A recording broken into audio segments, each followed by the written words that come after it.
Israel, eres Israel Galicia, ¿verdad? Sí, Israel Miguel Galicia García, a tus órdenes, Omar.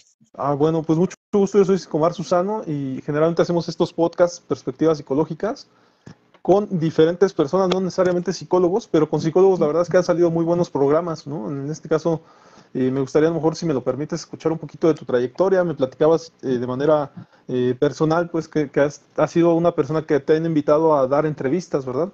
¿Me podrías platicar un poquito de eso? A lo mejor las que me puedas decir y a lo mejor cómo te has sentido en esas entrevistas, porque también es parte de a lo mejor como nosotros como psicólogos, generalmente sí queremos como que esos escenarios, ¿no? Donde nos inviten a hacer ese tipo de experiencias, pero te soy sincero, o sea, a mí una vez vinieron aquí, me entrevistaron en mi consultorio, pues se siente bien raro, ¿no? Se siente así como que que traigan la cámara, que traigan el micrófono, yo sinceramente como que sentí algo raro y me han invitado también a lugares a dar pláticas y en su escenario y demás, y de repente esa parte te pone nervioso, no sé en tu caso cómo haya sido y qué temáticas a lo mejor te tocó dar, si las dominabas, ¿me podrías platicar un poquito de esa experiencia?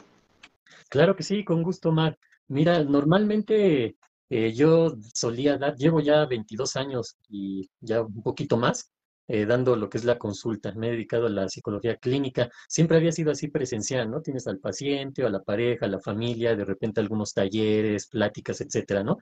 Y alguna conferencia, ¿no? Cuando me llegaron a invitar a algunas organizaciones, ya sea de gobierno o particulares. Pero esto de la cámara y tener la entrevista así, todo eso, empezó a partir de la pandemia. Ahí fue, digamos, el contacto más directo. Empecé en Facebook Live dando conferencias, pero pues me hacían la pregunta, yo contestaba y se fue dando, al principio sí te genera como cierta ansiedad de que es algo novedoso, ¿no? Entonces, como que sí te agarra un poquito el nervio de a ver qué sale, cómo voy a hablar, si me voy a trabar o qué tipo de preguntas me van a hacer, si se va, si va a agarrar el video, si se va a detener, si el internet se te va a ir, etcétera. Piensas varias cosillas ahí, ¿no? Como que quieres que todo salga bien y a la mera hora empiezas a pensar en un montón de cosas que pudieran suceder. Afortunadamente se dio bien, dimos la plática, en esa plática hablé de la psicología en general. Ya después nos enfocamos un poquito más a la tanatología y ya después de ahí empecé a dar algunos temas. Por ejemplo, hablé de lo que es el trabajo en equipo, la importancia, ¿no? De trabajar en equipo, el rol que juega cada integrante de ese equipo, desde el jefe, que normalmente lo vamos a hablar como el líder, hasta las personas que le siguen y están compenetradas en esos mismos objetivos, metas, ¿no? Eso hablamos a grandes rasgos.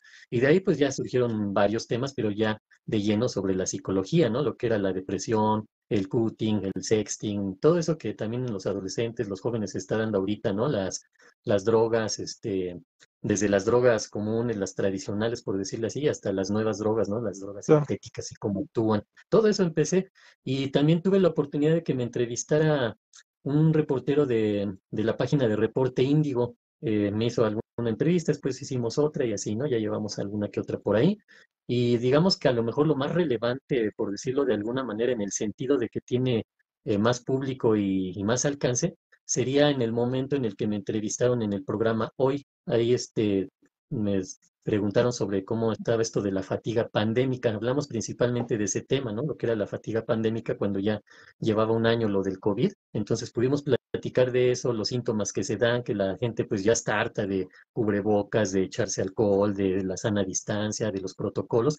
Entonces empiezan a generar como un mecanismo de defensa que es a lo que se le llamó la fatiga pandémica, el que no, pues ya todo está pasando y genero la sensación de que ya no hay riesgo y viene la tercera, la cuarta, la quinta oleada, ¿no? Por esa sensación y ese hartazgo de esto ya tiene que pasar y tenemos que regresar a la normalidad. Eso fue, digamos, lo que más alcance haya tenido de las entrevistas o las pláticas que he tenido en Claro. estos formatos, ¿no? Muy bien, algo igual, nada más para completar un poquito esta parte, mencionarte un poquito de mi experiencia en ese ámbito donde te entrevistan y demás, te ponen en el rol de especialista, ¿no? Sí. Y de algún modo, te soy sincero, en ese momento, cuando a mí me ocurrió por primera vez, de repente te das cuenta de que en el área de la salud, en el área de la salud mental, pues terminamos siendo especialistas, nada más que muchas veces nosotros mismos no estamos como que tan enterados de eso, ¿no? Nosotros damos terapia en frente de una persona que yo lo veo como una interacción de muy personal, muy, pues en realidad no, a veces no vemos los alcances donde estamos siendo ya profesionistas, donde estamos dominando temáticas y demás, pero cuando viene efectivamente un reportero y te hace ver que tú eres el especialista, de repente como a mí en lo personal al principio me sacó un poquito de control ya después entendí que entonces tenía que tener como que más conceptos más afianzados y demás, y me he dado la tarea, de hecho, de especializarme, te decía la otra vez, mucho en terapia de pareja. Decía, si voy a dominar algo, pues que sea algo que he visto muchas conferencias, que he visto muchos libros, en los cuales he atendido a muchas parejas, y en ese ámbito es donde yo he entendido que está un poquito muy fuerte en el sentido de que sí domino varias teorías de pareja y demás, y es ahí donde me la he empezado a creer, ¿no? Donde digo, wow, o sea, sí domino ciertos conceptos de esa área, ¿no? En ese aspecto, tú me dijiste que eras psicólogo, no sé si general o te especializaste en algún área, y aparte eres tanatólogo. ¿Cómo fue ese cambio? ¿Tú estudiaste una maestría, un diplomado? ¿Cómo fue esa parte donde te especializaste? Sí, mira, yo empecé, la carrera es psicólogo general, ¿no? Nada más licenciatura en psicología, pero después, para mi titulación tuve que entrar a un curso de actualización en el cual me iban a preparar para hacer tanto la tesina, un proyecto de tesis, como también para hacer una presentación profesional. Ajá. Entonces están los sinodales, etcétera y todo. Cuando yo entré a esa especialidad, porque se supone era como un curso, ¿no? De actualización, pero después, salió esta nueva modalidad en la que puedes hacer un examen profesional, presentas tu proyecto de tesis y te empiezan a preguntar, ¿no? Ahí vino algo bien interesante ahorita que mencionas esto de la especialidad. Ahí me dio mucha confianza cuando presenté yo mi proyecto de tesis porque un maestro, que yo lo considero excelente maestro en muchos sentidos, me dio un consejo, ¿no? Más bien me comentó algo que se me quedó bien grabado. Me dice, mira, tú no te preocupes en tu presentación cuando estén ahí todos los sinodales. Obviamente fue en un auditorio, ¿no? Entonces invitaron a todo el área de psicología, estaban los maestros, los alumnos. Entonces genera cierta presión, ¿no? Porque yo ya lo había visto, pero yo estaba del otro lado, ¿no? Era de los que llegó ahí a ver a los que presentaban su tesis. Vi cómo se ponían unos nerviosos, de repente se les olvidaba, cosas así, ¿no? Este maestro agarra y me dice, mira, tú vas a presentar un proyecto de tesis y vas a investigar sobre eso. Por mucho que seamos los maestros, que tengamos conocimiento de esto, de aquello, tú eres el que se va a especializar en esto, vas a estudiar un año prácticamente del mismo tema, por lo tanto, nadie de los que estén ahí va a saber más que tú, si tú te aplicas. Entonces, me lo quedé bien grabado, pues sí es cierto, yo me voy a enfocar a esto, ¿no? Algunos maestros me harán alguna revisión, este maestro sabrá mucho de esto, de aquello, las corrientes psicológicas. Me dieron buenos tips, por ejemplo, vas a agarrar una corriente psicológica y un área psicológica en específico, porque si no vas a divagar y entonces sí te pueden preguntar de todo. Tú vas a cerrar todo ese espectro a una situación de esta corriente psicológica. Si te preguntan otras cosas, tú vas a tener la posibilidad de enfocarte. A ver, mi tesis se basó, por ejemplo, en la corriente psicoanalítica. Por lo tanto, mi contestación va en base a argumentos y a conceptos psicoanalíticos.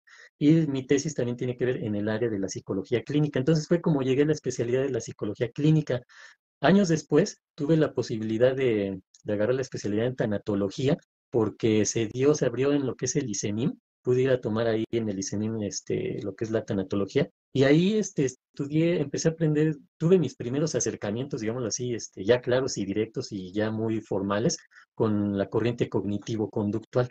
Eh, el profesor que dio lo que nos impartió la especialidad, se agarró mucho de la corriente cognitivo-conductual y me gustó también lo que te platicaba la otra vez, ¿no? Platicábamos sobre las corrientes que me gusta manejar. Entonces Claro. son esas dos corrientes y el humanismo, ¿no? Y así fue como me empezó a gustar lo que es la tanatología. No le había visto yo tanta trascendencia hasta que llegó lo del COVID. Como te decía, yo estaba participando acá en el DIF, tuve la oportunidad de dirigir el departamento de psicología en el municipio de Tlalnepantla de Vaz, Estado de México, y ahí nos agarró la pandemia y pues tuvimos que implementar nuevas formas de acción para poder servir a todas las personas, a los usuarios que ya teníamos, más todos los que iban saliendo pues de todo esto del COVID, ¿no? Entonces se abrió un programa que era 24/7 y ahí fue donde verdaderamente vi cómo pesaba la tanatología en este sentido, porque pues tristemente mucha gente estaba perdiendo familiares, amistades, compañeros de escuela, compañeros de trabajo, ¿no?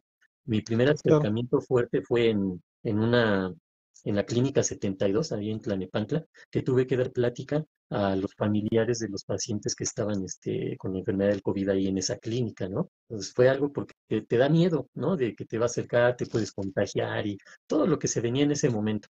Pero ahí fue donde me agarré de la tanatología y fue como dije, aquí es donde tengo que especializarme y así como tú comentas, aquí si me siento bien, siento que fluyo y puedo aportar demasiado a la gente que acude a mí. A ti te sucedió en la terapia de pareja, a mí me sucedió en el aspecto de la tanatología. Y así fue como Claro. ahí quería comentar algo, colega, porque por ejemplo, este tema de que tú tienes la especialidad en, bueno, te especializaste de algún modo en psicoanálisis, el psicoanálisis maneja toda esta cuestión del inconsciente, ¿no? Por Sí, otro lado está la parte de lo cognitivo-conductual, que siendo sinceros, pues en la psicología está como más que en moda, como que las instituciones piden mucho lo cognitivo-conductual porque es lo que ellos llaman más científico, más metódico, que a los pacientes de algún modo como que les das ciertos métodos a seguir, sí, es donde se vale los consejos, ¿no? Porque de algún modo sí se les dice qué hacer. Y por otro lado también hablas del humanismo, que también es algo que yo domino y que me tocó vivir esa parte también en la carrera, en donde cuando hacíamos una investigación la dotábamos de referencias humanistas, totalmente humanistas. Entonces ahí es donde me di cuenta que efectivamente cuando investigas algo y le das el enfoque humanista o de cualquier área, con ujú, esas referencias de autores humanistas, pues es donde lo estás volviendo humanista en la temática, ¿no? Que se me hizo de sí. hecho fascinante, ahí fue donde empecé a admirar los trabajos de Viktor Frank, desde luego de Maslow, de Carl Rogers, ¿no? Este proceso de convertirse en persona, desde luego. Ahora bien, agregado a eso, todavía le agregas el tema de la tanatología, ¿no? Que a mí me ha tocado observar, que me ha tocado ver a través también de conferencias que hemos dado muchas y que han venido personas que son tanatólogos a mi asociación y que han dado temáticas increíbles. Te soy sincero, la primera vez que entré a una plática de tanatología, te mueve las fibras, te mueve hasta el alma, ¿no? Y te sientes como parte de todos, creo que todos de algún modo tenemos algún duelo y nos conecta luego con esos duelos, con las personas de las que no nos hemos despedido, o en su defecto las pérdidas que tuvimos ya sea de pequeños o en la vida actual, ¿no? Entonces, en ese aspecto, ya entrándole un poquito al tema de la tanatología, yo, por ejemplo, he visto autores como Elizabeth Kubler-Ross, ya me platicarás como qué autores, en qué autores te referencias, pero son los más comunes, ¿no? Que escuchamos. Y, por ejemplo, he escuchado mucho que se referencian mucho al libro de Víctor Cyrulnik o algo así, de los patitos feos, no sé, pero entiendo el punto que va por el lado de la resiliencia. Ustedes tocan mucho ese tema, la tanatología, temas de resiliencia, temas de resignificación, de elaboración del duelo. Entonces me gustaría que iniciáramos con este punto de qué cosas en general trata la tanatología para que la gente que vea este video de algún modo vaya entendiendo, ¿no? Esa cuestión de la tanatología, qué es, cómo se define a lo mejor, y que me vayas diciendo a lo mejor algunos autores en los que se basa. ¿Te parece bien, colega? Claro que sí, con gusto. Mira, a mí me gustaría ahí complementar un poquito sobre lo que manejas del humanismo, Ujú. porque, y la corriente cognitivo-conductual. Normalmente lo que es el psicoanálisis y el humanismo han sido las corrientes psicológicas más atacadas, ajá, lamentablemente tengo que decirlo así, por las demás corrientes psicológicas, ¿sí? Más que por alguna otra área científica, por las mismas corrientes psicológicas, principalmente por el conductismo. Sin embargo, me gusta mucho la historia de la corriente o el enfoque cognitivo-conductual porque al final de cuentas fue una fusión, creo yo, lo veo así, de conceptos psicoanalíticos que surgieron hace más de un siglo, pero ahora ya de alguna manera reforzados por las neurociencias. Actualmente las neurociencias le han dado mucho apoyo, mucho sustento a muchas situaciones abstractas que antes se manejaban y que no eran tan fácil de entender, ¿no? Ahora, cuando hablamos de consciente, inconsciente, sabemos que son estimulaciones que se generan en el cerebro y que pueden ser medibles, algo que el enfoque conductista siempre ha manejado, ¿no? Se basa en que todo tiene que ser observable y si es observable puede ser medible y si es medible puede ser cuantificable y si es cuantificable puede ser estudiado y si puede ser estudiado, pues nos puede dar resultados, ¿no? Resultados que podamos nosotros de alguna manera llevarlos al ámbito científico, comprobable y que puede ser aplicable, ¿no? Entonces, esa era la gran lucha. El otro asunto con la corriente humanista, obviamente si tú la manejas, pues el punto importante del humanismo es que también tiende hacia la espiritualidad, hacia las sensaciones, hacia el sentimiento que genera el ser humano, hacia el potencial que tiene para desarrollarse, ¿no? Incluso hasta en situaciones tan complicadas, ¿no? El punto está que el humanismo donde ha sido atacado es porque tampoco lleva una metodología tal cual. Ese es el asunto que luego dicen. Bueno, o por lo menos eso es lo que yo he notado. No sé, me gustaría que tú me platicaras un poquito al respecto. El manejar el humanismo normalmente tiende hacia eso, ¿no? Es que lo he escuchado de colegas. El humanismo no tiene un enfoque claro, no tiene una metodología científica bien establecida, cosas por el estilo. Sin embargo, yo cuando lo he utilizado, hace un tiempo pude dar un diplomado de tanatología, pero me pidieron que fuera basado en la corriente humanista. Me llamó la atención porque, como dices ahorita, la tendencia es la corriente o el enfoque cognitivo-conductual. Sin embargo, acá me pidieron eso y dije, perfecto. Entonces estudié un poquito más. Pero, ¿qué me podrías tú, antes de yo continuar con lo que me preguntas, qué me Sí, podrías sí, claro. platicar de eso? creo que tiene más que ver con esto que tú dijiste, de la cuestión espiritual, del sentido de vida, de las cuestiones que nos enfocamos a la autoestima, ¿no? Con Abraham Maslow. Y siento que muchas veces esas cosas las consideran, en la metodología de la investigación, lo consideran muy cualitativo. Lo Ujú. cualitativo realmente no es tan válido o no lo quieren considerar muy válido en aspectos científicos. ¿Por qué? Porque de algún modo pues le hacen preguntas abiertas a las personas y se explaya a la gente. Y entonces es difícil hacer indicadores de esto, ¿no? Porque la gente pues saca su sentimiento y demás. Te soy sincero, en mis tesis que hice cuando salí de la carrera, solamente me dieron, me permitieron hacer una pregunta cualitativa. Las demás tuvieron que ser cuantitativas, a pesar de que mi investigación era mixta, ¿no? Yo lo había hecho cualitativa y cuantitativa, Ujú. y así fue. O sea, de hecho, tuve que hacer un grupo focal, y ahí fue donde me permitieron hacer una pregunta nada más cualitativa. Entonces, creo que también depende mucho de la escuela, que lo que permita. Mi escuela era muy psicoanalítica, pero en aspectos de metodología sí era muy conductual. Entonces, en ese aspecto, por eso como que sí depende del enfoque que maneje la escuela. Pero te soy sincero, creo que va más por ahí. Yo también cuando vi la corriente o vi la tanatología, dije, oye, pues es que aquí hablan de sentido de vida, aquí hablan de cerrar ciclos, que habla mucho también del humanismo. Ujú. Entonces, creo que ahí es donde se apega o se parece mucho a la tanatología, pero lo que no han contemplado es que también hay corrientes como la Gestalt, ¿no? Que hay corrientes como el mismo Abraham Maslow habla de la pirámide de necesidades, en donde ya aparecen metodologías que no son tanto o tan parecidas como la silla vacía nada más, donde la persona contacta con su pasado, contacta con el niño interior. Empiezan a haber otras metodologías humanistas en donde te llevan ya a contactar al presente. Hablamos mucho del aquí y el ahora, ¿no? De vivir el Sí. presente y no tanto estar en el pasado. Dicen por ahí que el pasado es más para los psicoanalistas, que el futuro se analiza para tratar las ansiedades, ¿no? Pero el presente o el vivir el aquí y el ahora lo busca mucho la psicología humanista.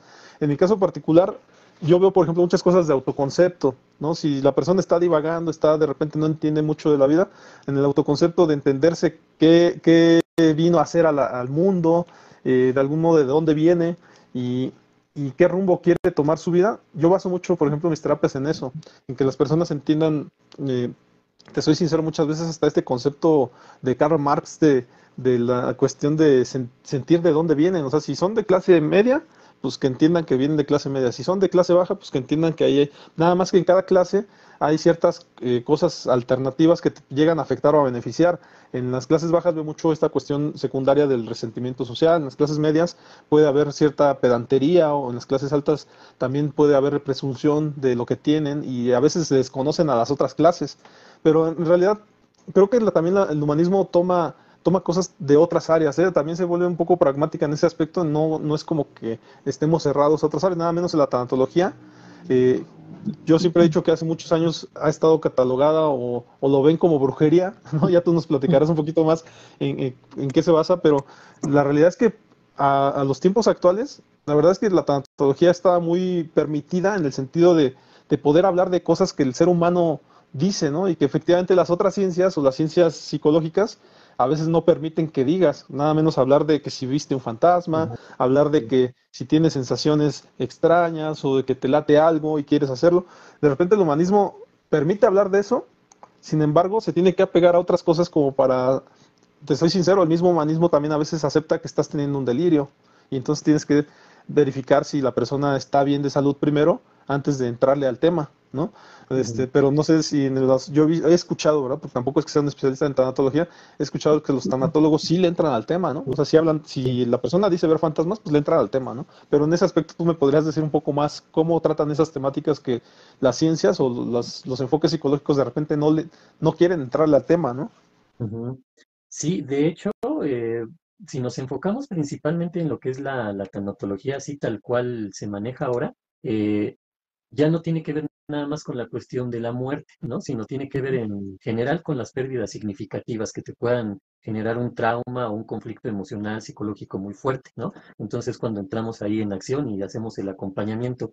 Pero aquí me gustaría hablarte un poquito sobre lo que fue la psiquiatra Elizabeth Kubler-Ross, que es normalmente donde yo me baso principalmente. Hay otros autores, ahorita los mencionamos, pero ahorita queda muy ad hoc lo que manejó Elizabeth Kubler-Ross, porque ella empieza más o menos en los años 60 a establecer lo que son las bases de la tanatología moderna. Anteriormente, al principios de 1900, no recuerdo bien el año, pero por ahí de 1901, 1902, así empezando, ¿no? En 1900, había un médico ruso que empezó a manejar el término tanatología, lo vamos a poner entre comillas porque solo era como una herramienta aplicable a la parte de la medicina forense, ¿no? Pero ahí como quien dice, la tanatología empieza a surgir ahí y a aportar algo, pero nada más era para el estudio de los cadáveres. Después viene lo que es Sigmund Freud con su artículo de duelo y melancolía, y ahí se puede decir que ya surgen los verdaderos fundamentos de la tanatología. Cuando Sigmund Freud en 1917 habla de lo que es el duelo y la melancolía, no tal cual se hablan ahora, pero sí al hablar de melancolía, pues él hacía referencia a esa tristeza profunda que tiene un ser humano cuando tiene un duelo, una pérdida, ¿no? Después de esto viene, digamos, son los tres grandes momentos de la tanatología, así muy marcados, ¿no? A los que nos gusta un poquito los antecedentes y todo esto.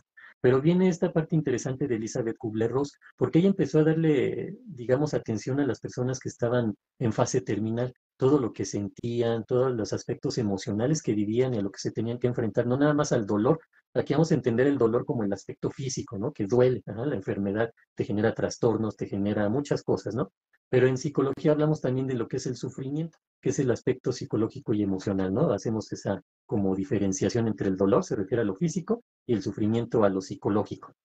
Ella en todo esto empieza a poner todas sus teorías, empieza a poner en práctica toda su experiencia, empieza a escribir libros, a dar muchas herramientas a las personas que querían entender todo esto, pero ella sí estaba enfocada de lleno a la pérdida, ¿no? Ya sea en la propia muerte, que se va enfrentando una persona cuando está en una fase terminal y que todavía está, digamos, entre comillas, consciente, porque hay gente que ya está en esta fase y ya no está consciente, pero ella empieza a incursionar precisamente en esto que mencionas de la espiritualidad, que hay gente que podía ver hasta el túnel ¿no? La luz que se ve y todo eso, pero ella sí le da importancia y es cuando los demás científicos le empiezan a desprestigiar. Aquí es donde viene, lo vamos a poner entre comillas porque nada más es para un área de la ciencia en la que viene esa decadencia de todo lo que aportó Elizabeth Kubler-Ross, porque ella se empezó a meter mucho a toda esta situación de lo paranormal, precisamente porque empezó a haber muchas reacciones en las personas que estaban a punto de fallecer y ella todo eso lo empezó a tomar como algo verídico,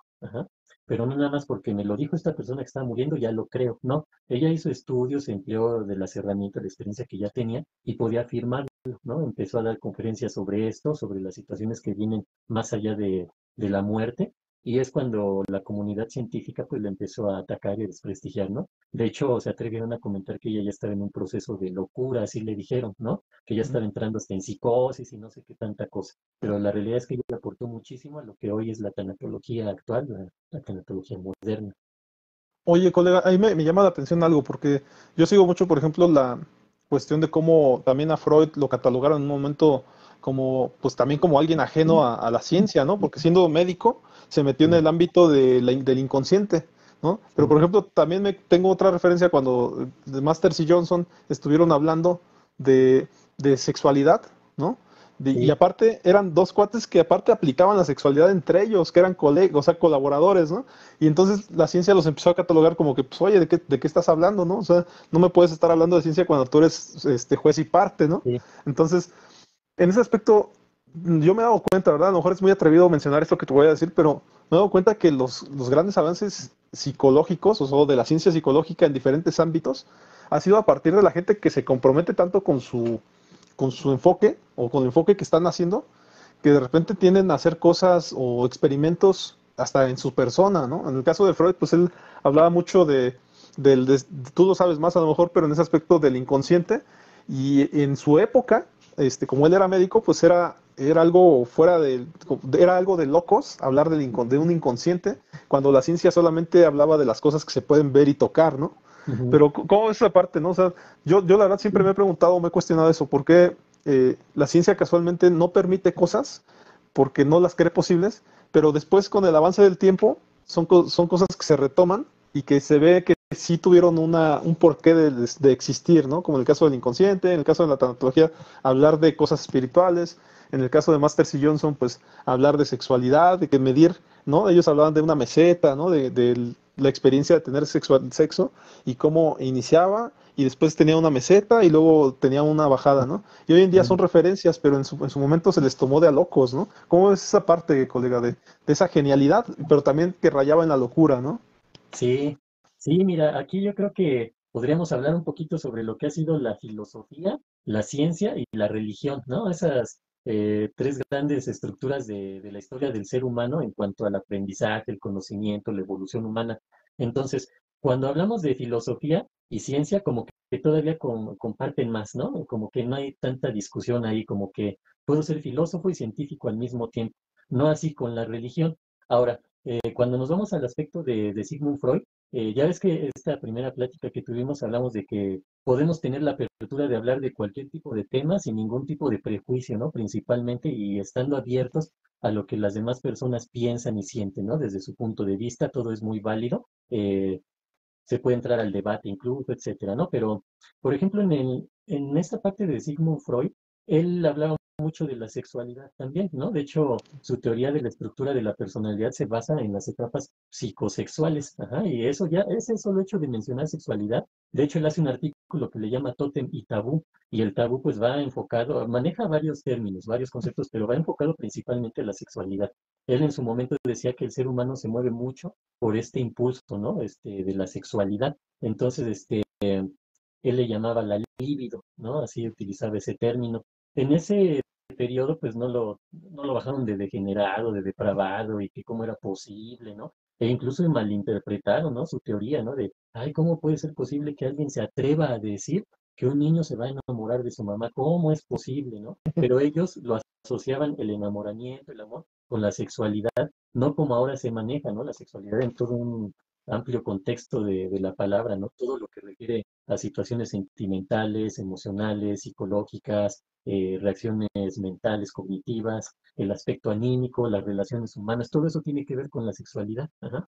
En ese entonces, pues nada más sexualidad era igual a sexo, ¿no? Y sexo era igual a relación sexual. Entonces, a ellos se les venía a la mente, ¿no? Cuando Freud decía el niño se puede enamorar de su madre, él sabía de lo que estaba hablando, pero como eran conceptos tan abstractos, no se entendían, y pues ellos lo que entendían es que el niño casi casi quería acostarse con su mamá, ¿no? Eso era lo que Sí. entendían, entonces, no, pues este depravado vamos a quitarlo del círculo de la ciencia porque nos va a desprestigiar a todos. Pero sin embargo, él iba mucho más allá. Y así podemos hablar de muchos postulados que él planteó, que ahora en estas alturas, en estas épocas, uno se da cuenta que él tuvo razón hace más de un siglo, ¿no? Que empezó Claro. con todas estas teorías. Ahora, tú ves las comedias, las películas, los anuncios, las publicidades, todo eso, la gran mayoría, yo me atrevo a decir más del 90%, llevan un factor o un contexto de sexualidad en uno o en otro sentido, ¿no? Lo llevan a eso. ¿Por qué? Porque efectivamente es una fuerza interior del ser humano que hace que lo mueva. Y esto es muy lógico cuando nos vamos al aspecto biológico, ¿no?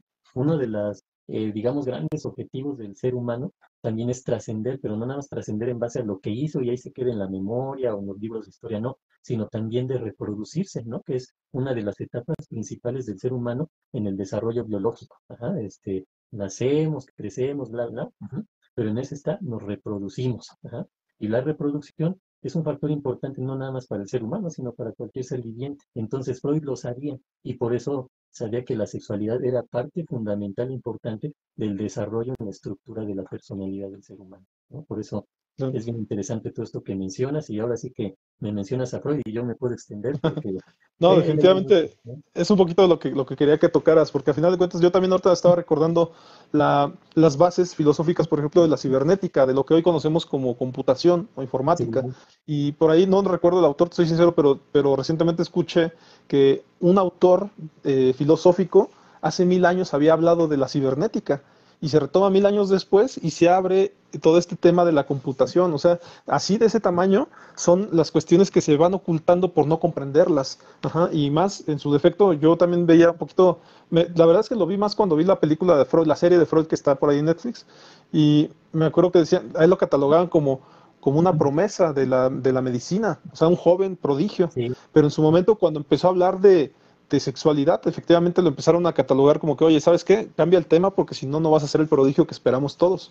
Y todavía le decían, ¿no? Decían, ¿sabes qué? Ponte a trabajar algo diferente, porque eso no te va a dar, ¿no? Entonces, es ahí donde empiezan efectivamente los sesgos pues de la ciencia al no quererse meter a ciertas temáticas. Pero si me lo permites, igual nos metemos un poquito más a la tanatología, en ese aspecto de que me decías de Elizabeth Kubler-Ross, ¿cómo, o sea, que tú decías que hasta la catalogaban de que estaba loca y demás? ¿Cómo fue entonces que, a pesar de cómo le estaban tratando, cómo fue que su enfoque en el que ella se metió hoy en día trascendió tanto? ¿Me podrías hablar de cómo fue, si lo retomaron otros autores, o cómo fue que hasta en la actualidad ya se empezó a dar un poquito de veracidad o de aceptación a su teoría? Pero fíjate que con ella fue diferente, ¿verdad? Pues de lo que hablamos con Sigmund Freud, la historia de la ciencia ha sido así, ¿no? Error y acierto, Ujú. error y acierto, ¿no? Entonces, uno de repente no se explica por qué la ciencia, cuando algo que no tiene que ver con ciencia, hay un error, una equivocación, en automático lo tacha, lo castiga y lo desprestigia, ¿no? Como que si solo los errores de la ciencia fueran los válidos, ¿no? Vamos a ponerlo Sí, así sí. en este sentido, ¿no? Eh, con Sigmund Freud, al igual que con muchos científicos y todo esto, ha sido esta parte de que empiezan con sus postulados, sus teorías, todos estos experimentos que hacen, estos estudios, y en un principio no se creen, ya después con el tiempo se van comprobando, ¿no?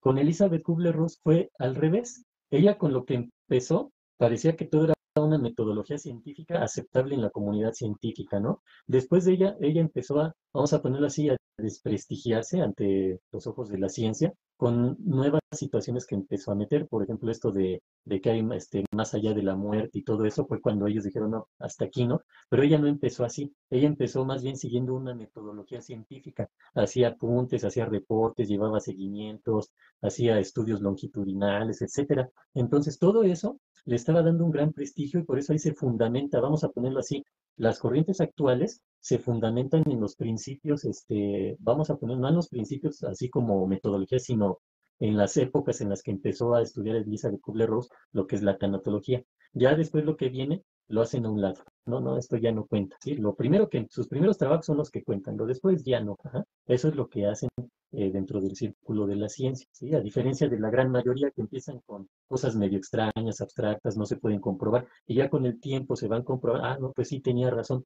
Ella fue al revés, ella empezó con ¿No? cosas comprobables, vamos a ponerlo así, que eran aceptadas en la ciencia y después se fue hacia lo místico, ¿no? Vamos a poner al pensamiento mágico, todo eso. Claro, porque también ahorita me estaba viniendo a la mente otro autor que también es controversial, en el caso de Bert Hellinger, ¿no? En las constelaciones familiares, en donde Sí. efectivamente, en un tiempo, soy sincero, en la carrera de psicología nos hablaron mucho de las constelaciones y que probablemente era el futuro de la teoría sistémica y que le iban a meter mucho, y después pareciera como que se empezaron a alejar de eso, ¿no? Sí. Y yo me metí un poquito más al porqué de eso, a Bert Hellinger, y pues es que este cuate ya empieza a hablar de métodos en donde casi casi él adivina, ¿no? O sea, en donde conozco personas que han ido a sus conferencias y literalmente te dicen, no, no me digas por qué vienes, yo te lo voy a decir. Y empieza a adivinar, Mm. literalmente.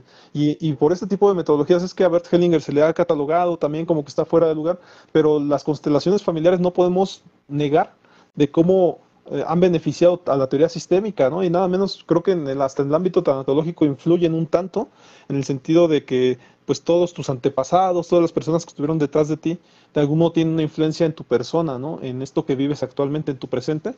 Digo, yo a mí me tocó ver ir en una ocasión a una constelación. No fue constelación como tal, pero todas las energías que se mueven en ese lugar, o sea, en donde nos pusieron a nosotros así en forma de triángulo así, y la persona hasta adelante era, digamos, ¿qué será?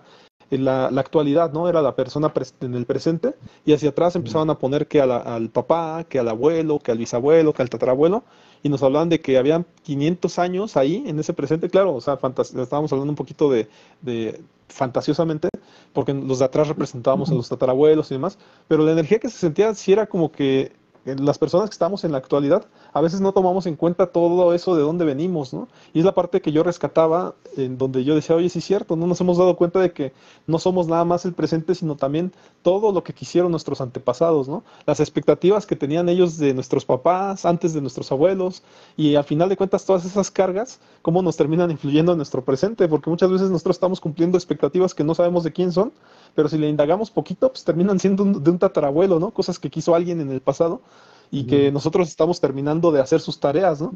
Y en ese aspecto, no sé, o sea, ya también para irme metiendo a la tanatología, La tanatología como tal, yo la he escuchado, bueno, la parte que yo he escuchado, colega, es eso que dices tú, que busca, bueno, antes buscaba un poquito lo de cerrar duelos, he escuchado el término de que habla de muerte, pero también habla de vida, ¿no? Entonces, en ese aspecto también Sí. veo que es mucho el que no te consideres que estás pasando, o sea, si estás pasando por un mal momento, no consideres que eso lo es todo, sino que también te puedes dar cuenta de que a partir de ese mal momento que estás viviendo, pues pueden venir mejores momentos o empiezas a encontrar el sentido, ¿no? Como decía Víctor Frank, empiezas a encontrar un sentido a tu vida que no es el presente que estás viviendo, porque en el presente te está yendo mal, sino que si tú ves así como hacia a lo lejos, pues verás que tú tienes varias características que en un futuro te van a hacer sentir bien, ¿no? Y te tienes que agarrar de eso, de la esperanza de tener un futuro más adelante, que no, tal vez no es el actual, pero que en el futuro te va a ir bien, o que por lo menos vas a tener la posibilidad de ser libre, ¿no? Porque ellos manejan mucho el término de ser libre, ¿no? Por la cuestión de que dicen que les tocó el tema de los, ¿cómo se llaman? De los campos de concentración. ¿Me puedes platicar un Sí. poquito de esa parte de la historia? Sí, claro, mira, retomando a Víctor Frank, pues obviamente su obra, ¿no? Por decir base, ¿no? El hombre en busca de sentido, pues menciona precisamente esa parte, ¿no? A lo mejor uno ya en la terapia y todo eso lo lleva uno a los enfoques de que las personas se planten objetivos, se planten metas, pero pues obviamente deben de trazar un plan de trabajo para llegar a ese objetivo o a esa meta, ¿no? Algo que se maneja mucho en la tanatología, que a lo mejor aquí cabe mencionar que la tanatología, digamos, puede manejarse de dos maneras. La tanatología en general es una disciplina, o la vamos a entender como una disciplina integral, porque sí, definitivamente integra muchos conocimientos y muchas herramientas, que estudia los fenómenos psicológicos y sociales que se generan en torno a la muerte y a la pérdida, ¿no? Hablando de pérdidas significativas, ¿no? No, se me perdió una pluma, ya necesito un tanatólogo, obviamente no, ¿verdad? Pero sí, Ok. en pérdidas bastante significativas que obviamente generan conflicto emocional en la persona. Pero también hay algo que llamamos tanatología clínica. Esta es la que brinda atención directa al paciente, ¿no? Y a los seres allegados en sus procesos de duelo, por la pérdida que sea, ¿no? Promoviendo la salud mental. Aquí viene algo bien importante que se maneja en psicología o que se está intentando hacer ahora.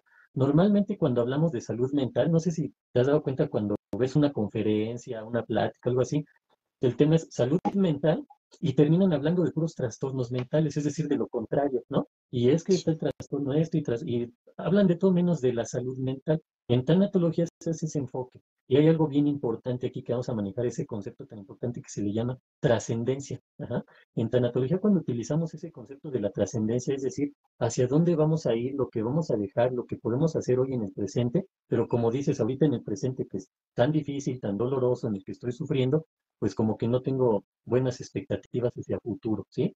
Aquí hay que identificar que, por ejemplo, cuando hablamos de Elizabeth Kubler-Ross, ella nos maneja 5 etapas del duelo, pero entre esas 5 etapas del duelo, la cuarta, ahorita me voy a enfocar en la cuarta, que es la de la depresión, no habla de una depresión clínicamente diagnosticable, ¿no? Sino habla de una depresión en la que la persona se encuentra en un estado anímico muy bajo, entonces ahí es donde entra el tanatólogo, por decirlo así, y lograr nuevas expectativas, ¿no? Ver que esta persona tiene todavía un futuro, pero no como cuando llegamos, échale ganas y mira, la vida sigue, la vida continúa y todo ese tipo de frases que se utilizan que según queremos ayudar y más bien hace más complicado el duelo a la persona, ¿no? Ahora, en cuanto a la trascendencia, a una persona que está viviendo un duelo, le tenemos que hacer ver que esta persona ha sido capaz, es decir, nos vamos al pasado de esa persona y, y aunque pareciera algo que puede ser contradictorio o que puede generar una situación más compleja, no lo es en la práctica, que es que se acuerde de momentos complicados que ha vivido y que ha superado, ¿sí? Por eso primero hacemos una historia clínica, ¿no? Una serie de entrevistas al paciente para saber toda su historia, porque de ahí nos vamos a agarrar los elementos para trabajar el presente y obviamente que vea un futuro con porvenir, que vea un futuro que le espera plenitud, que le espera felicidad, que es capaz todavía de vivir muchas cosas buenas, ¿no? Adelante. Entonces, una vez que sabemos la historia de esa persona, nosotros agarramos esos aspectos donde, mira, ¿te acuerdas cuando me platicaste de esto y de esto, que lo sufriste, lo viviste así, y que también pensaste que no ibas a salir adelante y lo lograste? Ah, bueno, pues eso lo agarramos y lo ponemos en el presente y ayuda mucho. Ajá. E incluso nos podemos ir hasta ejemplos muy básicos como, imagina si un bebé o un niño de un año que empieza a aprender a caminar se cae y pensara como pensamos ahorita, ya no se vuelve a parar, ajá, se queda ahí acostadito para no volverse a caer, ¿no? Y así podemos poner un montón de ejemplos, pero la gente empieza a razonar. Esta es la parte importante donde decimos que la tanatología es integral, porque agarramos del psicoanálisis, agarramos del enfoque cognitivo, del enfoque conductual, del enfoque gestáltico, del enfoque humanista, de donde podamos, ajá, porque de lo que se trata es que esta persona es una persona integral, es decir, necesita integrar muchísimas situaciones y yo no me puedo poner ahí con mis prejuicios, no, es que el conductismo es el que va a ayudar aquí, ni el psicoanálisis, ni el humanismo, ni la gestal del conductismo. O uno como psicoanalista, no, las demás corrientes aquí no funcionan, solo el psicoanálisis, no. La idea es que la psicología se haga integral, que ocupe todas las herramientas, todo lo que tiene la psicología, ¿no? Con los distintos enfoques. Entonces aquí viene algo bien importante que se maneja como la terapia emotivo-racional, ¿no? En la que manejamos un balance o se trata de balancear entre las emociones y la razón. Cuando llega una persona al consultorio, normalmente va a llegar emocionalmente inestable. Cuando nosotros le ayudamos a razonar, incluso a veces hasta con el proceso ¿quién era Sócrates? Creo que utilizaba la mayéutica, ¿no? De Sí, pregunta y respuesta. De alguna manera, ¿cuánto tendrá Sócrates que vivió, ¿no? ¿No? sí. Estamos hablando de siglos atrás, ¿no? Casi hasta de milenios. Bueno, pues él ya utilizaba este recurso, ¿no? Vamos a preguntar y a contestar, preguntar y contestar. Es lo que hacemos con un paciente también, para que él empiece a razonar. ¿Por qué? Porque normalmente una persona que logra razonar desde adentro, que genera ellos sus conceptos o se da cuenta que tiene ese conocimiento, va a ser algo que le ayude más, va a ser más propicio para que salga adelante, que si yo le digo, mira, es que es esto y esto. También funciona porque nosotros tenemos también ese peso en el paciente, como decías hace ratito, ¿verdad? Que también es un tema que puede dar para otra plática bastante extensa.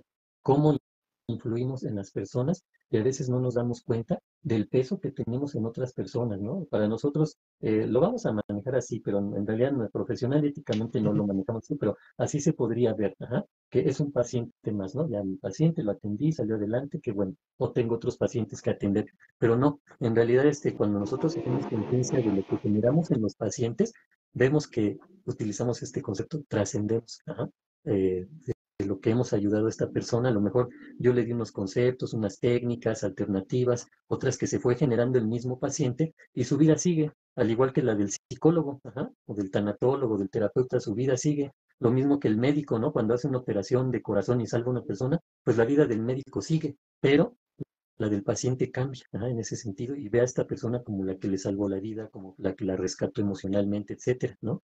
Que a veces Claro. nosotros no hacemos tanta conciencia de eso. Claro, a mí me gustaría, por ejemplo, mencionar el concepto de Moreno, ¿no? Donde dice que la terapia en sí es darles un beneficio secundario a las personas a las que atendemos.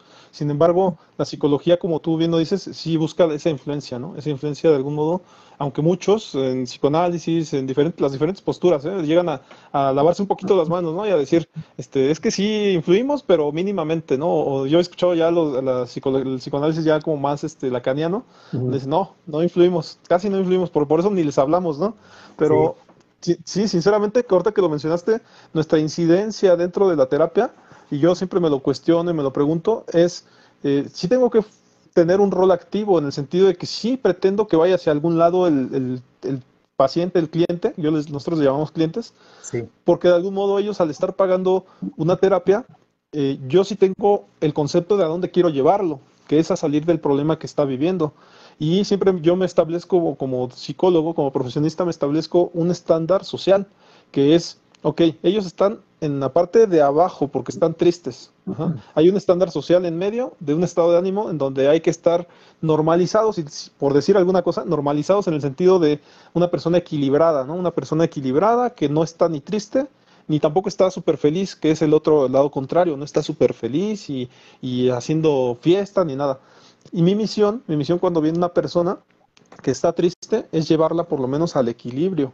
Ajá. ujú, Entonces, todas mis terapias que yo tengo con un cliente van enfocadas a tratar de que se esté yendo al equilibrio. ¿Sí? De que efectivamente nosotros como terapeutas humanistas tratamos de que se agarren de sus redes de apoyo, que tengan cercanos a los familiares, ajá, que en un momento dado si están viviendo una pérdida, pues como dices tú, que se den cuenta que efectivamente en otras ocasiones han superado otras cuestiones que consideraban hasta imposibles. Y con esto nosotros estamos reforzando esa capacidad de la persona de decir, yo puedo con esto, porque en el pasado pude con otras cosas. Ajá. Y a veces este es un proceso que nuestra influencia, nuestra incidencia, que qué bueno que tocaste el tema, termina siendo un acompañamiento psicológico, lo que le llamamos el acompañamiento psicológico, porque es como, voy a hablar metafóricamente, ¿no? Pero es como tomarlo del hombro y decirle, vente, yo te acompaño, vamos a salir adelante juntos. Pero en realidad, en mi caso particular, yo sí promuevo mucho que el paciente lo haga por sí mismo, porque si yo le llego a resolver cosas, pues ¿qué crees? Al rato va a regresar a decir, oye, te equivocaste porque lo que me dijiste que tenía que hacer, pues no me salió bien, ¿no? Entonces, siempre los motivo a que ellos tomen sus propias decisiones, a pesar de que les doy muchas propuestas, a veces les doy 5, 6, 7 propuestas, las cosas posibles por hacer, pero a final de cuentas siempre le digo, ¿sabes qué? Es tu decisión tomar una de estas o tomar una decisión tuya que tú, en base a lo que yo te dije, tú al final resolviste tomar una decisión tuya, propia. Ajá, las mías nada más fueron propuestas, pero a final de cuentas tú tienes la decisión de hacer lo que quieras. Me pasa mucho con las parejas, Sí, colega, que de repente les digo, es que están tres opciones, ¿no? Una se van con los suegros, ¿no? Otras se van ustedes a rentar solos y otras se separan, ¿no? O sea, ujú, por decir algo, porque generalmente no les hago esa propuesta, pero de repente les digo, pero les haya dicho yo lo que les haya dicho aquí en terapia, mucha gente me ha sorprendido, pero saliendo de aquí la terapia, se van y se vuelven a juntar, o saliendo de la terapia, salen y se separan, o sea, eso ya no es una cuestión que yo decida, la gente saliendo de mi puerta, terminan haciendo lo que se les da la gana, y perdón a veces por decir esas palabras, ¿no? Pero siempre lo hago con la intención de que ellos sí tomen sus propias decisiones y que no crean que les vamos a totalmente resolver la problemática que están viviendo, ¿no? Entonces, en ese aspecto sí me dio gusto que utilizaras ese concepto, porque a veces muchos psicólogos no se atreven a decir que sí influimos, por lo menos durante la hora que están con nosotros, terminamos teniendo una influencia. Nada más que esa es una responsabilidad muy grande que muchos psicólogos prefieren decir que no lo hacen, ¿no? ujú. Pero qué bueno que lo tocaste, ¿no? ¿Quieres mencionar algo respecto a esto, colega, o nos vamos a otra temática? Sí, mira, nada más esta parte de la terapia de pareja es bien interesante porque así como mencionas que salen y hacen, pues toman sus decisiones, un punto fundamental de la terapia es que ellos se hagan responsables de sí mismos, ¿no? Que se hagan responsables de sus reacciones, de sus conductas, de sus pensamientos, de sus sentimientos. No que estén responsabilizando siempre a alguien más, ¿no? Ese es un punto importante que se maneja en terapia. Obviamente no llegan y le decimos, es que tú te tienes que ser responsable de lo tuyo, ¿no? Eres muy irresponsable. Jamás les vamos a decir algo así. O por ejemplo, tú que manejas la terapia de pareja, no es así como de que doctor o psicólogo por tu nombre, ¿no? Eh, ¿Tú cómo ves? ¿Nos separamos o no?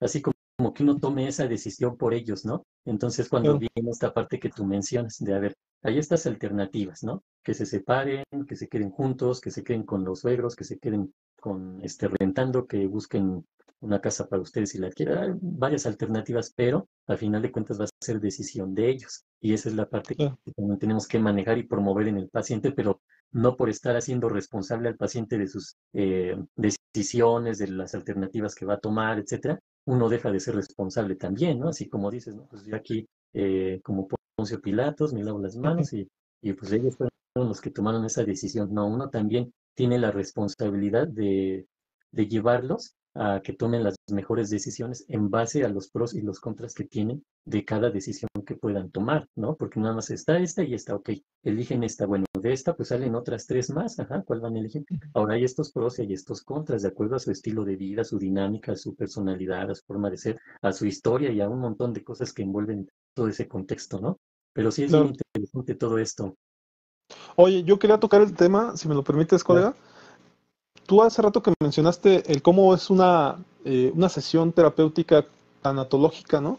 Que lo mencionaste. Yo me cuestioné algo que a mí me ha llegado siempre, o que yo mismo cuestiono, te soy sincero, que es, ya nos comparan, a nosotros como psicólogos ya nos comparan con los tanatólogos y dicen, la gente que nos llama nos dice, no, es que yo estoy buscando un tanatólogo, ¿no? Y Ujú, por ejemplo, en mi caso, que manejo la psicología humanista, pues como tú mismo lo dijiste, tratamos muchas temáticas muy similares a la tanatología, ¿no? ujú. Porque pues, el sentido de vida, el cerrar ciclos y demás son muy de la teoría humanista. Pero en ese aspecto, a mí me choca a veces un poco eso, que me digan, no, pues es que buscamos un tanatólogo.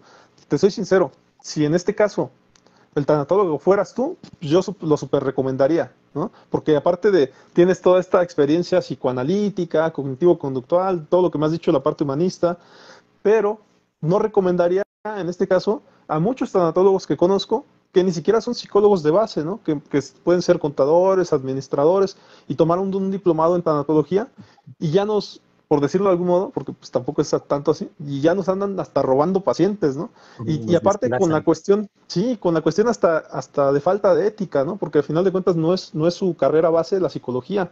Y entiendo en toda esta metodología que dijiste de cómo tratar a un paciente desde la tanatología, tocaste la terapia racional emotiva y tocaste otras bases que desde luego te fundamentas por ser psicólogo, pero que hay que poner sobre la mesa esto, ¿no? O sea, un psicólogo tiene muchas bases para atender y para llevar a buen puerto a su paciente, pero la tanatología como tal podrá tener, no sé cómo sea, yo te lo pregunto a ti, Sí, cómo sería una sesión con un tanatólogo que si tú quieres en este aspecto no tuviera las bases como tú como psicólogo, o a ustedes en un diplomado de tanatología sí les llegan a decir, oye, no por haber tomado el diplomado puedes dar terapia. No sé si de alguien les diga eso, ¿no?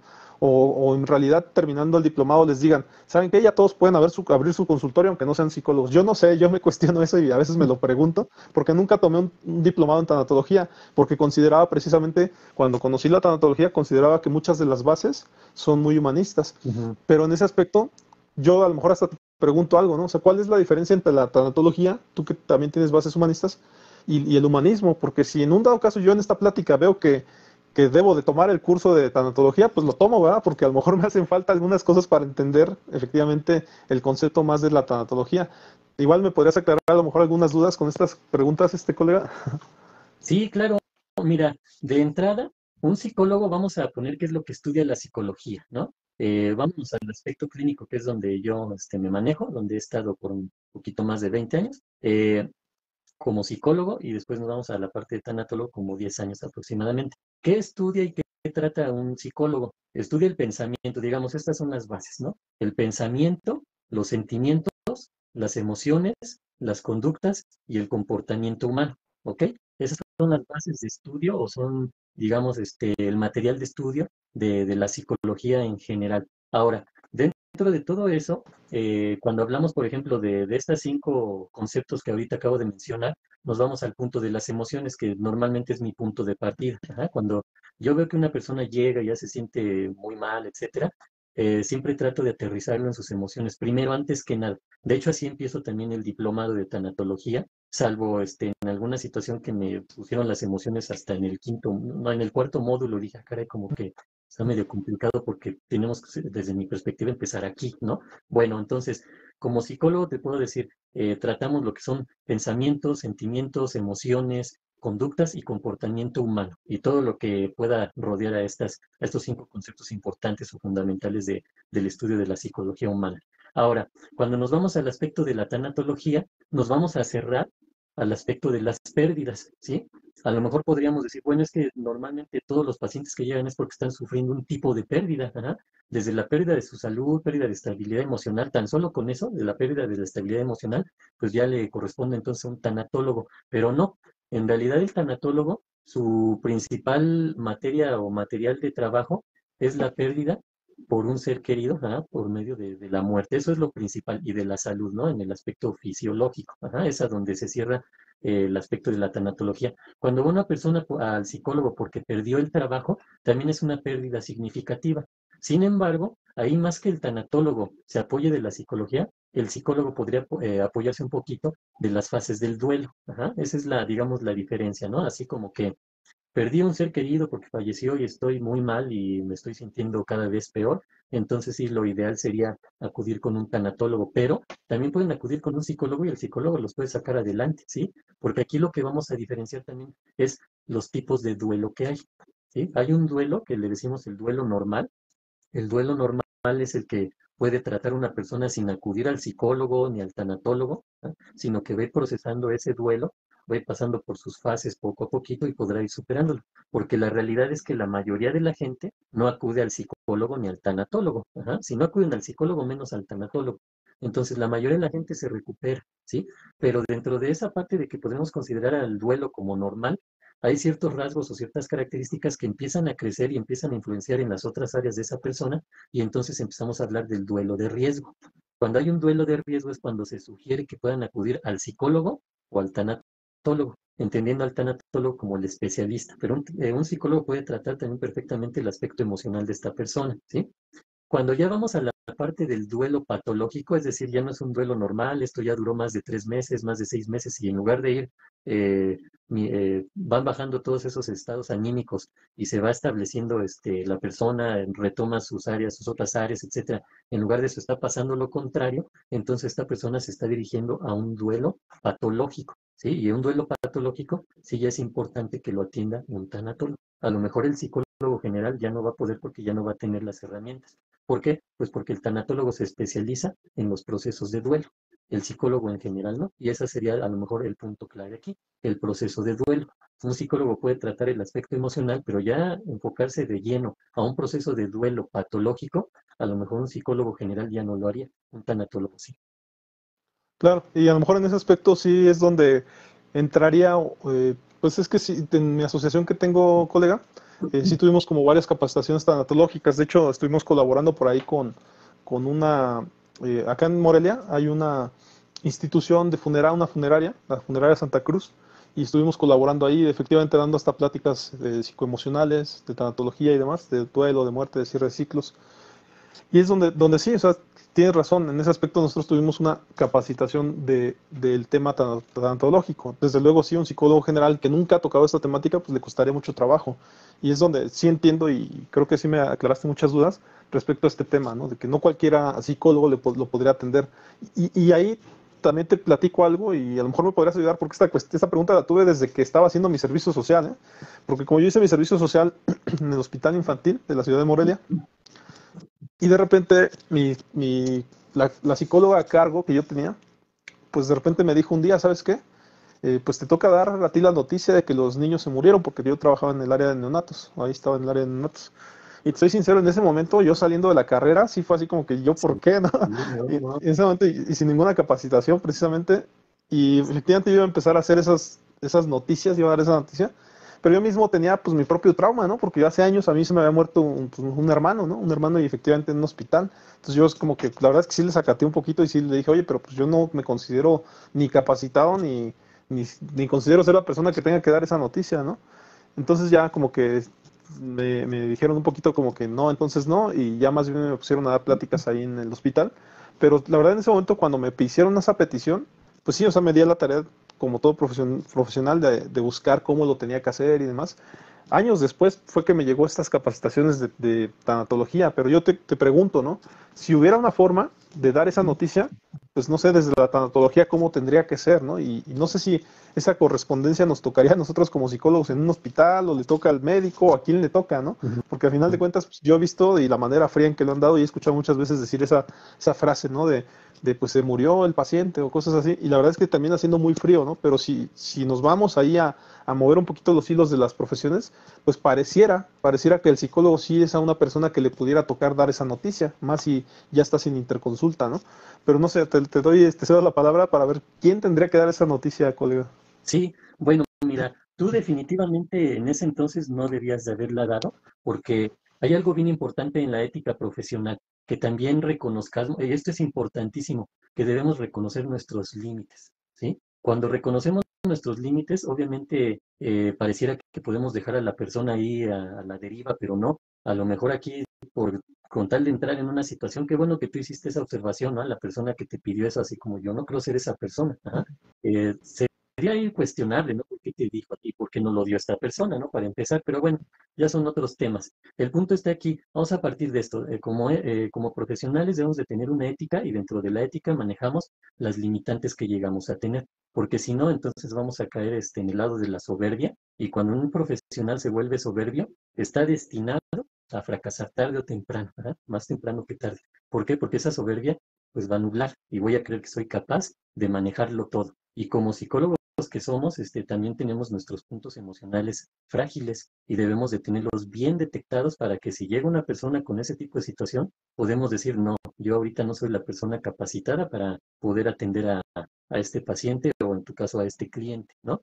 Porque sabemos reconocer desde ahí de entrada, ¿no? Ahora, ya cuando nos vemos en ese contexto que planteas y, bueno, me mencionaste que murieron unos bebés, ¿no? Ya no es uno, sino no sé cuántos. Ajá. Ahí ¿Y morían el por qué? constantemente los bebés, algunos bebés morían muy Ah, ok. frecuentemente.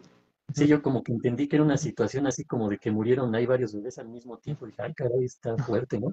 Pero no, cada que moría un bebé, ¿no?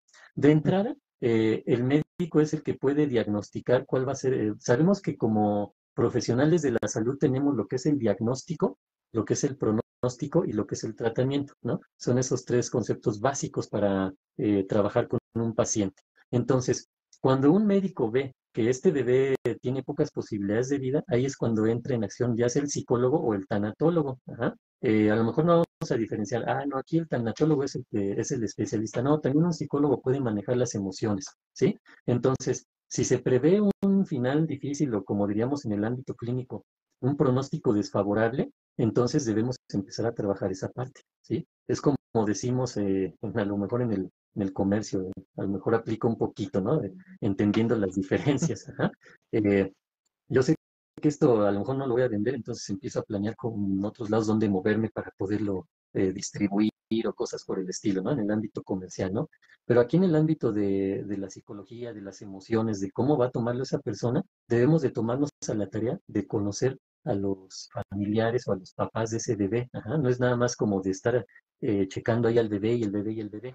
Aquí es yo creo que uno de los primeros errores que se comete en el ámbito clínico. El paciente, el Claro. paciente, el paciente, el paciente, ¿no? Y peor aún, el paciente de la cama 32, porque el paciente de la cama 32 y ya se vuelve el paciente de la cama 32, en lugar de decir el paciente Jorge, el paciente Raúl, y a ver Raúl cómo va, etcétera. Tratarlo Sí, como lo manejas persona, tú, ¿no? ajá, humanísticamente, ajá. Ujú. Entonces, desde ahí vienen los primeros errores, ¿no? Que van a ir marcando que cuando demos la noticia, eso se vuelva un hoy express y explote en nuestra cara. Entonces, si nosotros vamos previendo esos pequeños, entre comillas, detalles, vamos a ir preparando y nos vamos a ir preparando para que si llega ese desenlace trágico, ajá, que sería la muerte de un bebé en este caso.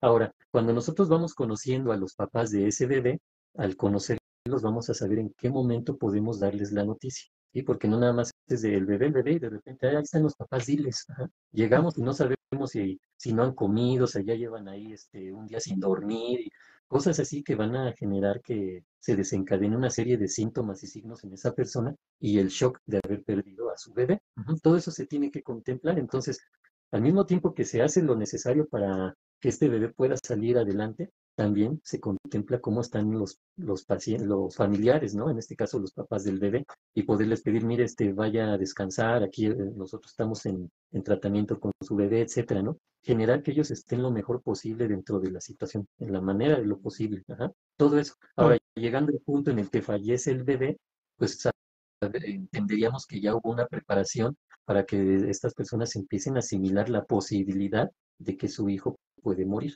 ¿sí? Y no es así como generarles una expectativa, no, mire, estamos haciendo lo necesario y su bebé va a vivir, usted puede estar tranquilo, su bebé, dentro de una semana ustedes ya están con su bebé en su casa, pues jamás, ajá. Y los Claro. médicos pues, protegen muchísimo, a veces hasta de más en ese sentido, pero llega el momento en que tengo que dar la noticia de que este bebé falleció. Yo ya sé que esta persona ahorita está en un momento de mucha inestabilidad emocional, está en un momento de impotencia porque quisieran entrar y dar la vida por su bebé, pero no pueden, están ahí. Entonces llegamos y lo primero que tenemos que hacer es ver cómo están estas personas. Ajá. Acercarnos a esa persona, pero de manera humanista, ¿sí? Es decir, sabemos que esta persona no nada más es el papá del bebé de la cama 32, sino es un ser humano y que la noticia que le vamos a dar va a sufrir. Entonces, en ese momento nosotros nos acercamos a esta persona de la manera más cálida posible, sin llegar al abrazo ni nada por el estilo, porque eso nos puede llevar a otras complicaciones, ¿no? Entonces, llegamos con esta persona, lo primero que debemos de ver es saber cómo está, pero también le preguntamos cómo está. Ajá. La respuesta es, pues, estamos aquí con el pendiente, cómo está nuestro bebé y todo esto. Entonces, en ese momento, pues tenemos que decirle la noticia. Mire, pues Claro. lamentamos decirle que su bebé no soportó lo que haya estado viviendo ese bebé. Ajá.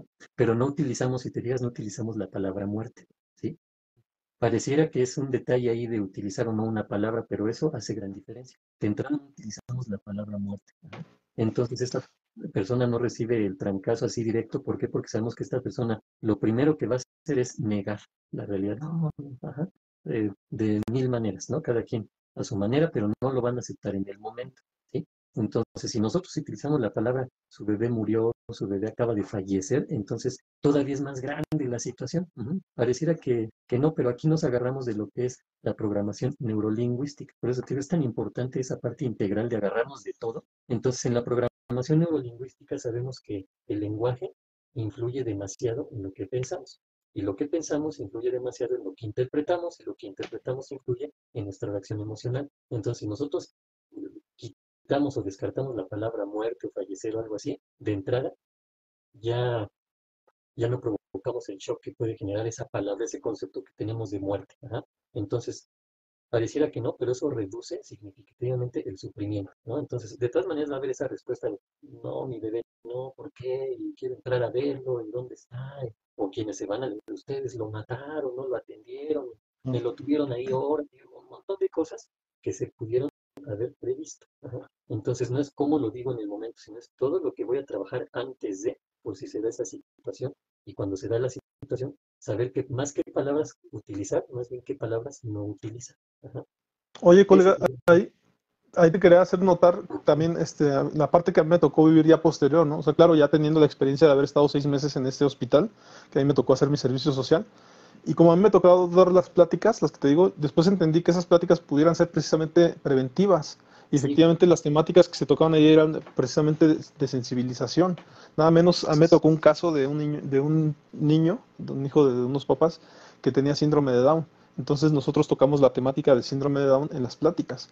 Y entonces eso nos abrió a lo mejor la puerta a poder platicar con los papás, ¿no? Que ellos pues, traían esa preocupación, ya sabes que al principio piensan que el niño no es normal y cosas así, y tratamos de sensibilizar a esos papás sobre el conocimiento del síndrome de Down. Y con el tiempo, pues ya, de hecho yo terminé haciendo mi tesis respecto a la hospitalización y la parte del psicólogo en los hospitales y cosas así, pero claro, o sea, ya fue posterior a mi experiencia ahí haciendo mi servicio social. Cuando iba entrando, soy sincero, sí me agarraron como fuera de lugar, ¿no? Y aparte, adicional a esto, me tocó, y te platico yo, me tocó ver ya la experiencia de cómo, al final de cuentas, se terminó resolviendo y varias ocasiones en que se les tocó dar la noticia de muerte de un paciente. La que tomó las riendas del asunto terminó siendo la jefa de enfermeras en ese momento, y ella, la verdad no sé si sea cierto lo que me mencionó, pero ella decía que ella estaba capacitada para, eso lo dijo a los papás, ya en la cuestión ya del duelo, como lo estaban haciendo, que ella estaba capacitada para fungir como sacerdote, como tipo sacerdote en una cuestión de muerte, y de hecho organizó todo para que hubiera una imagen presente y mencionó algunos rezos y les ayudó a los papás. Yo sinceramente considero que fue una manera muy adecuada, ayudó a los papás a despedirse de su niño y mencionándole muchas frases como tú mismo lo mencionas, mencionando muchas frases de que no es un adiós, sino más bien él se va a otro lugar donde es más bonito y donde posteriormente nos va a estar esperando y que a final de cuentas es un trascender. Y la verdad es que dijo frases muy padres que a mí me dieron el entendimiento de que esta enfermera, la jefa de enfermeras, perdón, estaba muy capacitada para hacer esa labor.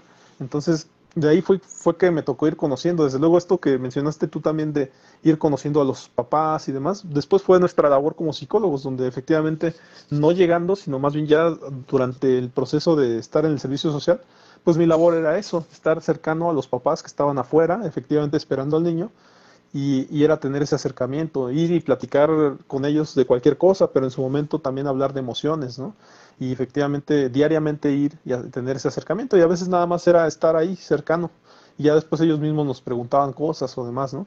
Pero la verdad que ese fue un aprendizaje muy, muy grande en el hospital, donde yo también veo mucho que a final de cuentas al psicólogo, o por lo menos fue la experiencia que a mí me tocó vivir, como que también se le menosprecia mucho su rol, ¿no? En su momento sí, yo así lo sentí, porque a final de cuentas es algo que ellos le llaman interconsulta, que es donde interconsulta significa pues que está el médico, que está la enfermera, que está el psicólogo, que están por ahí los químicos, porque también hay químicos ahí, que seguramente están de otras áreas que se me han de olvidar, ¿no? Probablemente, pero que esto que le llaman interconsulta es que ya puede haber en un hospital diferentes profesiones que pueden ayudar pues, a sacar adelante a los pacientes, ¿no? En su defecto tratar este tipo de temáticas de duelo y demás, pero que en ese momento que estaba yo pues no se entendía muy bien. Y entonces efectivamente cuando a mí me llegaron a pedir opinión sobre ciertas cosas, sobre ciertos pacientes, los doctores, ¿no? Que me decían, oye psicólogo, ¿y tú qué opinas de esto?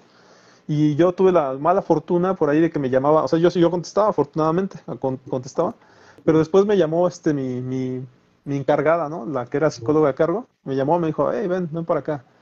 Y me dice, ¿qué te preguntó el doctor? Ya le dije, ¿no? Y le dije, no, pues yo le contesté esto y esto. Dice, no, cuando el doctor te pregunte cosas, no le contestes. Y yo, ¿por qué no? No, es que nosotros aquí nada más estamos para acompañar, pero no para dar nuestro punto de vista.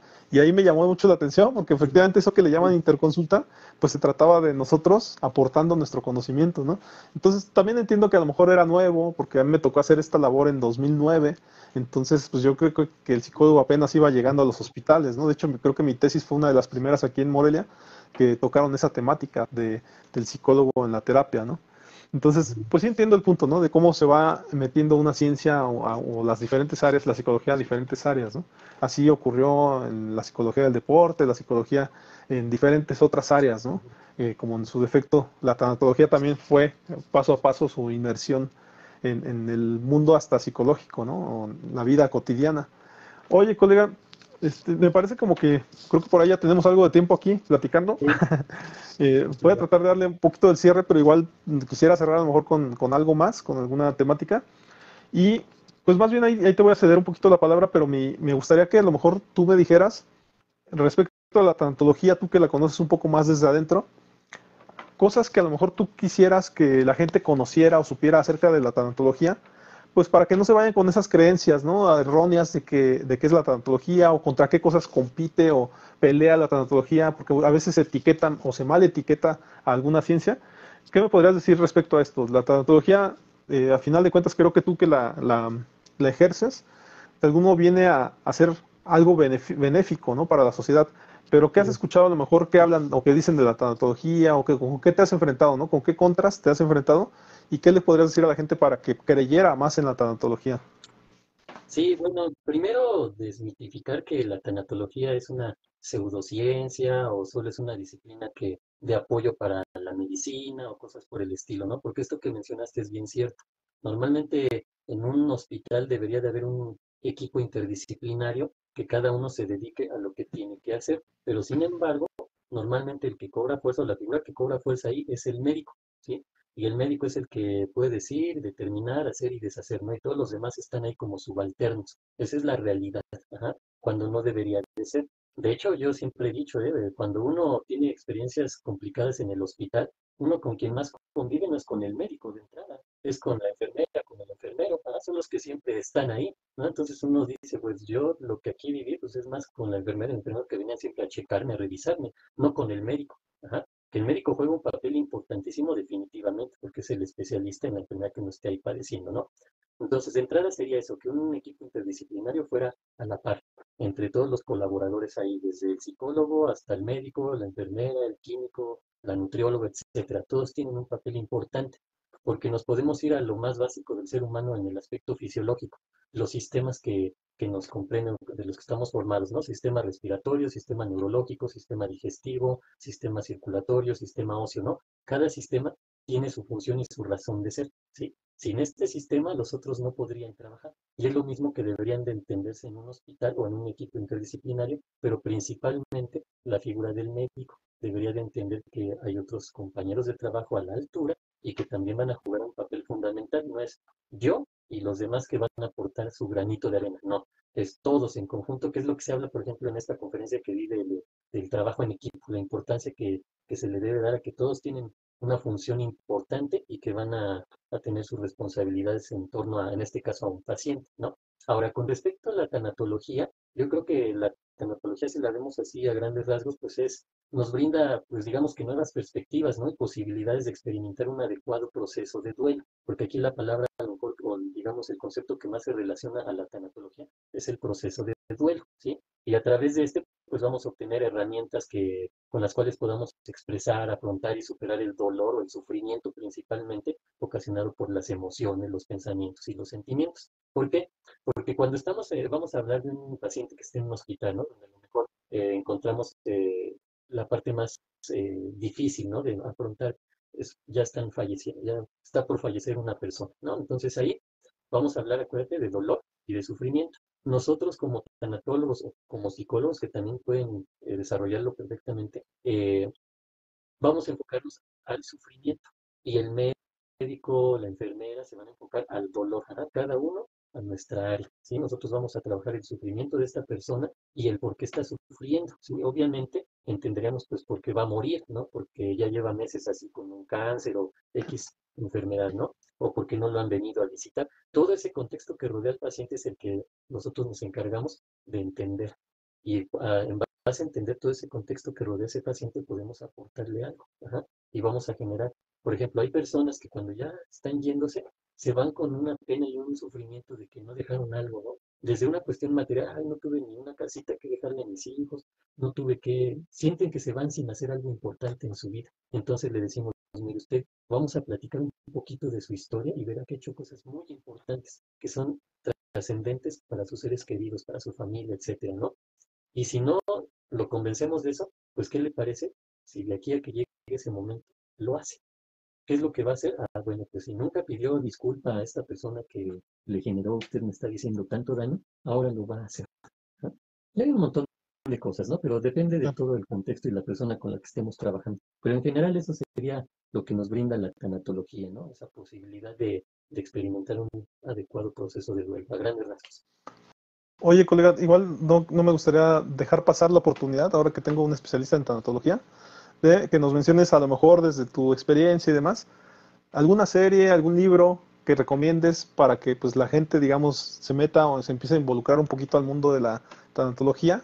Pues muchas veces, así en mi caso particular, que te decía que vi la serie de Freud, ¿no? Sí, Que se me hizo un poquito alocada, te soy sincero, o sea, como que sí se metieron mucho en simbolismos y demás, a veces un poquito inentendibles, que uno terminaba entendiendo por ser psicólogo, pero que la verdad es que para las personas en general iba a ser muy complicado que entendieran el porqué de la serie. No sé si ya la viste la serie de Freud en no, Netflix, es ¿no? que no lo he visto. Ajá, Tú, tengo ahí tú, como psicoanalista, pendiente. deberías de verla, ¿eh? Por ahí creo que entenderías muchas más cosas de las que yo entendí.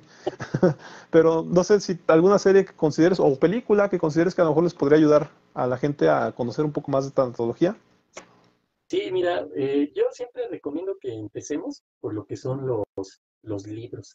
Ajá, y ya después de ahí nos podemos ir a las series, a las películas, pero a mí me gustaría a lo mejor enfocarme más en algún libro o en algunos libros. Me gustaría que a lo mejor la gente pudiera empezar a leer los libros de Elizabeth Kubler-Ross, ¿no? Como por ejemplo La ruleta de la vida, cosas por el estilo. Ajá, que se Mm. aprendan ese nombre, Elizabeth Kubler-Ross, que es la que sentó la encargada de haber sentado las bases de la tanatología moderna. Todo lo que pueden encontrar de ella, a lo mejor te dirán, ah, no, este libro es el que más recomendable. No, en realidad, todo lo que puedan leer de ella nos daría esa parte importante de poder empezar a entender lo que es la tanatología. Ahora, si nos queremos ir más atrás, yo les recomendaría lo que es Duelo y Melancolía de Sigmund Freud.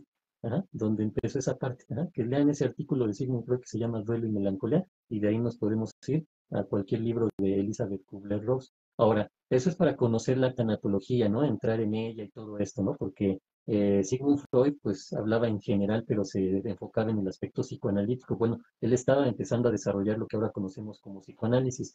Elizabeth Kubler-Ross nos plantea muchas experiencias de vida, aunque se diga así medio contradictorio, ¿no?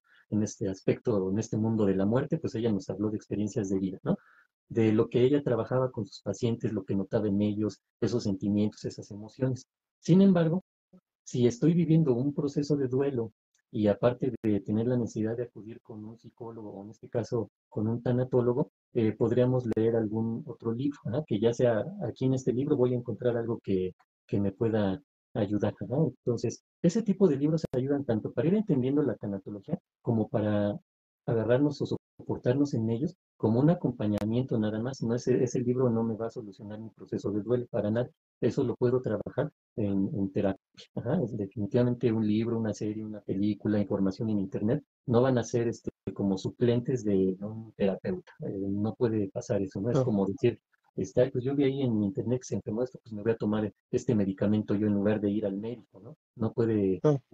nunca sugeriremos algo así, simplemente es como una herramienta más que puede complementar en este proceso de duelo. Ujú. Entonces, hay uno que se llama Déjalos ir con amor, de Nancy O'Connor. Ajá. Ahí se explica, no hablan sobre la tanatología, entonces, sino cómo puedo afrontar una pérdida, ¿sí? Entonces, digamos, dependiendo del contexto, ¿no? Si quiero aprender de tanatología, yo les recomendaría empezamos por el fundamento de lo que es duelo y melancolía de Sigmund Freud, y de ahí nos vamos a todas las lecturas de Elizabeth Kubler-Ross. si yo estoy viviendo un proceso de duelo y me gustaría un libro que me pueda ayudar algo como una herramienta más para ir superando esto, entonces les recomiendo este de Déjalos ir con amor de Nancy O'Connor. Muy bien. Colega, pues yo sí voy a recomendar una película que a mí me gustó mucho, A pero ver, nada más ¿cuál? es un poquito como para un fin de semana. Pues Sí, es la película es de caricaturas y es de la de Soul, Soul, así de Alma Soul. se llama, ¿no? Ah, ok. Así es, no sé, ¿ya la viste la película? No, ahora Ah, me pues tocaste yo te serie y película recomiendo, que no he visto que ya tendré que hacer te en este recomiendo verlas, fin de sí, semana. estas de Soul, porque habla de efectivamente de un músico que siempre está aspirando como a ser uno de los mejores músicos, a tocar en un concierto y demás, y de repente pues se muere, ¿no? Se muere y de repente su alma va así como al cielo y dibujan mucho este tema de las almas en el cielo, las que tienen que ir para cierto lado y demás, pero de repente él como que todavía no encuentra su lugar y como que no se siente parte de, y pues pide la oportunidad para regresar, ¿no? Y por Ujú. ahí se va, nuevamente lo envían otra vez, pero creo que lo envían en un gato o algo así. El caso es que él termina como que observando a otros cómo es esa parte de ser músico profesional y demás, y se da cuenta como que mucho, mucho así no es lo que esperaba. Al final lo terminan como que ya otra vez mandando nuevamente, no sé, no recuerdo muy bien si con su cuerpo o algo, pero al final termina siendo exitoso en lo que él creía en el pasado. Él creía que ser músico y que ir y dar un concierto le iba a llenar de satisfacción y demás, y de repente ya le toca vivir eso y se da cuenta que después de ese gran concierto, pues como que hay tristeza, como que ya no hay nada y demás, y como que empieza a entender que la felicidad está en el diario vivir, en convivir con los amigos de la barbería, convivir con la familia y demás, y empieza a valorar otro tipo de felicidad, no nada más el hecho de tener un concierto, ¿no? Pero por ahí a lo mejor le hice por ahí un poquito, les dije un poquito de más, pero me gustaría que vieran la película y la verdad es que está muy disfrutable, ¿no? Igual por lo menos te ayudan a entender como que esa parte de que hay un otro lugar, ¿no? Si no el Ujú. paraíso como tal, un lugar donde procesan las almas, donde algunos van a ciertos lugares por portarse mal y otros van a ciertos lugares por portarse bien, y hay un proceso para, pues, para pasar por ese lugar, ¿no? Pero pues igual, te lo dejo por ahí. También les quiero decir a la gente que nos vio, agradecerles, y más que nada, pues también en los cortes que vamos a estar haciendo de este podcast, pues invitar a la gente a que nos diga, ¿no? Nos haga sus comentarios en los diferentes cortes, qué temáticas quisieran ver. A mí me me gustó mucho este podcast. Ya lo platicaremos, Igual, colega, pero me gustaría que a lo mejor en un momento dado diéramos alguna otra temática. De repente yo te hago una pregunta, tú me haces una pregunta, y me pareció muy buena la interacción. Entonces, la verdad es que yo sí estoy contento y me gustaría que me dieran como que pues, pudiéramos tener otras temáticas, ¿no? Porque ujú. yo creo que sí es tu especialidad desde luego, pero no era ni mi especialidad. Así es que si habláramos de otra temática donde yo estuviera un poquito más empapado, pues a lo mejor ahí le entra un poquito más al tema, ¿no? Y ahora Entonces, es el que me hace las preguntas, pudiera ¿no? ser, pudiera ser la Sí, opción. Entonces, con todo gusto, pues yo abro esta posibilidad, colega, porque a mí me gustó la interacción. Y por esta ocasión, pues le damos cierre. Igual, ¿cómo te podría contactar las personas, colega, en caso de que quisieran contactarte para alguna una sesión terapéutica o algo? ¿En qué lugar te pueden contactar? sí, mira, yo tengo mis páginas, principalmente Facebook, pero también está en Instagram, en YouTube, en TikTok, ¿no? Pero principalmente en Facebook tengo mi página que se llama Psicología del Alma, pero directamente a mí me pueden contactar por medio de WhatsApp. Es que, ¿sabes qué? Me vino una película que Ajá, me gustaría recomendar, Un milagro ok, para Lorenzo. Ajá. Esa, ok. esa película es bien interesante de cómo se va desarrollando, ¿no? Habla sobre cómo dos papás quieren salvar a su niño, ¿no? Muy, muy intensa. Pero bueno, la recomiendo entonces. Yo creo que quien vea los cortes que hacemos y demás, pues ahí va a estar tu nombre, te voy a etiquetar y va a estar el mío. Y de igual forma, pues nos puede contactar. A mí también yo soy Psicomar Susano en todas mis redes, pero generalmente pues esto lo voy a promocionar mucho en YouTube, también en Facebook, porque aquí está el Facebook Watch, y desde luego en Instagram, pero en todas me encuentran como Psicomar Susano. Y ahí pues desde luego voy a estar poniendo ahí tu nombre para que la gente también vea el tuyo, que es Israel Galicia, ¿verdad? Ujú. 55 14 93 95 80, Está muy bien. ¿no? Ahí Colega, estamos. pues agradecerte y pues por ahí ojalá y podamos tener más podcasts Sí, donde pues claro, podamos con gusto. explayarnos a temáticas, ¿no? Por ahora pues sería todo y les agradezco. Esto sería podcast Perspectivas Psicológicas y esperemos tener muchos de estos podcasts. Muy bien. Pues nos Muchas vemos, gracias. colega, y muchas gracias. No, Que tengas un bonita tarde. placer. Hasta luego, que estén muy bien. Buena tarde. Nos vemos. Hasta luego. Hasta luego.